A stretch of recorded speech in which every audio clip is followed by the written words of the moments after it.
नमस्कार, सत श्री अकाल। मैंने कुछ सिखों की वीडियो देखी है जिसमें वह कहते हैं कि हम दशरथ के पुत्र राम को और कृष्ण जी को भगवान नहीं मानते। परमात्मा के दो स्वरूप बताए जाते हैं, निराकार और आकार।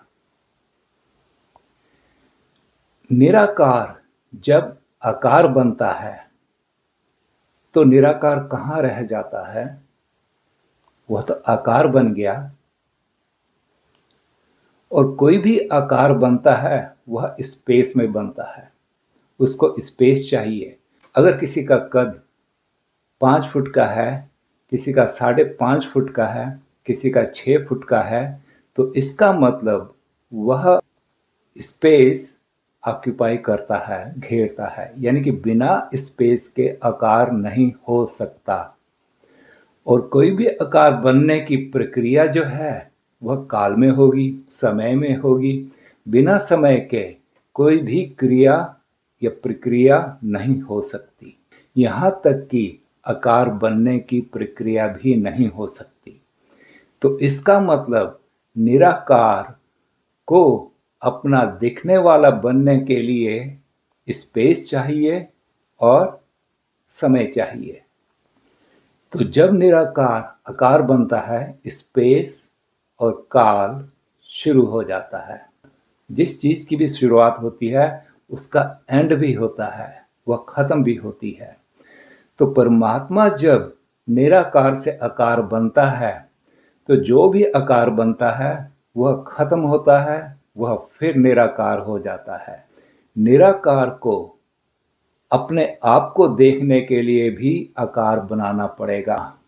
अब उसने अपना एक रूप बना लिया, मान लो, वह देखेगा किसको, सुनेगा किसको? उसको अपना दूसरा रूप भी बनाना पड़ेगा, एक देखने वाला और दूसरा दिखने वाला। अब दो बन गए, एक तरफ आदमी बन गया, एक तरफ औरत बन गया, खेल शुरू हो गई। आदमी भी उसका विस्तार था और औरत भी उसका विस्तार थी और है। पर दोनों में एक कौन देख पाता है? जो ब्रह्म ज्ञानी होता है। सोने के कुछ आभूषण लें,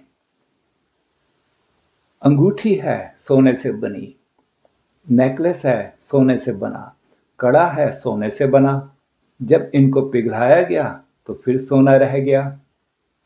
उनका मूल था सोना। मेरे दो हाथ हैं, ताली दो हाथों से बजती है। दो हाथों ने ताली बजाई, मगर इनके पीछे बजाने वाला कर्ता एक ही था, वो मैं। ब्रह्म ज्ञान से सबके पीछे एक ब्रह्म नजर आ जाता है। पर कुछ लोग कहते हैं कृष्ण जी ब्रह्म नहीं थे या राम जी ब्रह्म नहीं थे। गुरबाणी कहती है, हर आपे कान उपाइंदा मेरे गोबिंदा, हर आपे गोपी खोजी जियो।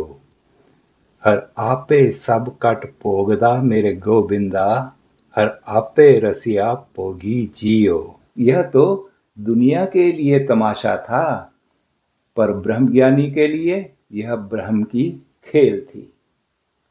जो व्यक्ति ब्रह्म ज्ञान से यह जान लेता है कि परमात्मा ही करता है और सब कुछ उसका ही किया हुआ है और सब में वही समाया हुआ है, वह जान लेगा कि कृष्ण जी भी ब्रह्म थे और गोपियां भी ब्रह्म थी। इसी तरह दशरथ के पुत्र राम, उनमें भी ब्रह्म था। परमात्मा तो आज भी है, आगे भी रहेगा। खेल चलती है परमात्मा की सारी सृष्टि में।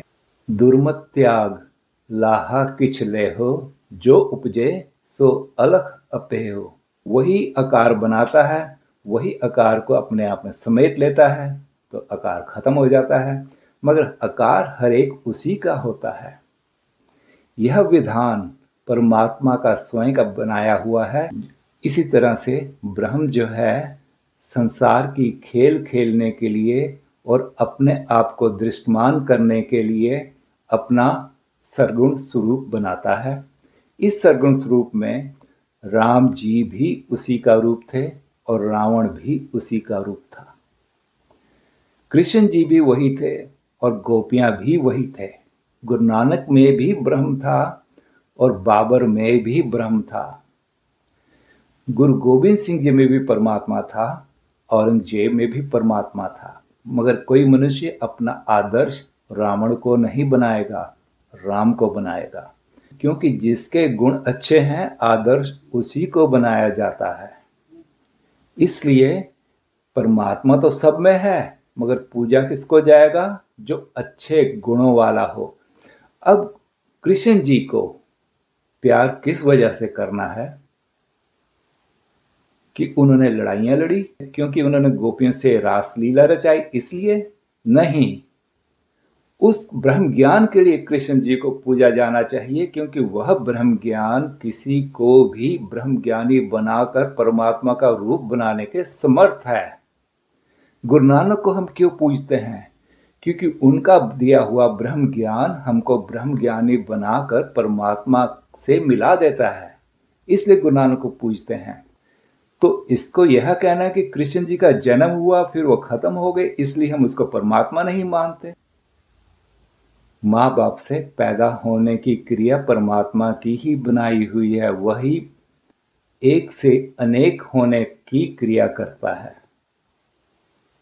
यह क्रिया परमात्मा की बनाई हुई वह पवित्र क्रिया है जिससे परमात्मा अपने आप को सरगुण रूप में प्रकट करता है,